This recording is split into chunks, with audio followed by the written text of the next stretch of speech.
Adviser से भी बातचीत कर ली जाए। ये ब्रोकरेजेस की व्यू आपके सामने। शुक्रिया यतिन। और यतिन को कुछ देर में हम फिर से जोड़ेंगे जब हम मार्च महीने के बिक्री के आंकड़े जो ऑटो कंपनियां पेश करने वाली है कल सुबह से, उसकी बात करेंगे। फिलहाल यतिन शुक्रिया इस अपडेट के लिए। रिलायंस इंडस्ट्रीज आज का टॉप ट्रेडेड काउंटर स्क्रीन पर लेकर आते हैं, उसका चार्ट 2331 के आसपास पिछले 10 महीनों की सबसे बड़ी तेजी आज स्टॉक ने आपको कमाकर दिखा दी है। आज के आज ही लगभग 96 रुपए बढ़ चुका है। आशीष चतुर्मोता, बताइए आपकी एनालिसिस क्या कह रही है? एक बहुत बड़ी डेवलपमेंट है और जियो फाइनेंशियल सर्विसेज को लेकर पहले भी काफी ज्यादा यहाँ पर एक्सपेक्टेशन थी। अब एक टाइमलाइन सामने निकल कर आ रही है कि मई 2 को शेयर होल्डर्स के साथ बैठक है, इवेंचुअली इस एंटिटी को लिस्ट कराने की भी तैयारी होगी, तो मई 2 को मेरे ख्याल में और खुलासा होगा बाकी के टाइमलाइन का। आप अपने क्लाइंट्स को क्या सलाह दे रहे हैं रिलायंस इंडस्ट्रीज पर, टेक्निकली और फंडामेंटली दोनों? जी, गुड आफ्टरनून हर्षदा। तो सबसे पहले एक डिस्क्लेमर कि ये स्टॉक हम पोर्टफोलियो में ओन करते हैं, हमारे कोर पोर्टफोलियो में।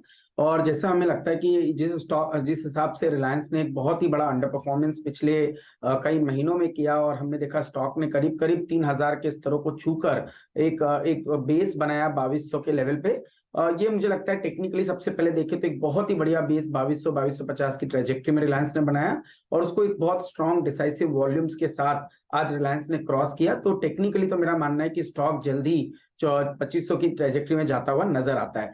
अब जहां तक फंडामेंटल्स का बात है तो आप देखेंगे कि सबसे बड़ा जो केपेक्स है इन्होंने कहीं ना कहीं अनाउंस किया है। हम जानते हैं हाइड्रोजन सेगमेंट के अंदर में, और साथ ही साथ डीमर्जर की जो बात है वो चाहे जियो फाइनेंशियल सर्विसेज की बात हो या साथ ही साथ जो डीमर्जर दूसरे जो इनके कंज्यूमर बिजनेस है वहां पर भी डीमर्जर की बात उठ रही। तो इन सबको सम ऑफ द पार्ट्स आप वैल्यूएशन इनको करके देखे तो ये वैल्यू कहीं ना कहीं 3000 तक की आती हुई नजर आती। तो ये जो लेवल पे रिलायंस इस समय ट्रेड कर रहा है, ये बहुत ही बियर केस सिनेरियो पे ट्रेड कर रहा था, और यहाँ पर एक बहुत अच्छी प्रोबेबिलिटी स्टॉक ने बनाया, जिस तरह से बेस बनाया। और अब जो ये न्यूज फ्लो है इसकी वजह से मुझे लगता है जो ट्रिगर मार्केट वेट कर रहा था वो पहला ट्रिगर इस स्टॉक में आया है, जिसके चलते मुझे लगता है शॉर्ट टर्म में 2500 तक की जगह बनती। बट अगर से कोई मीडियम टू लॉन्ग टर्म अवधि के हिसाब से स्टॉक को सोचे तो मेरा मानना है 6 से 9 महीने में ये stock eventually all time high के लेवल्स को यानी कि 2900-2950 की ट्रेजेक्टरी को क्रॉस करता हुआ नजर आ सकता है।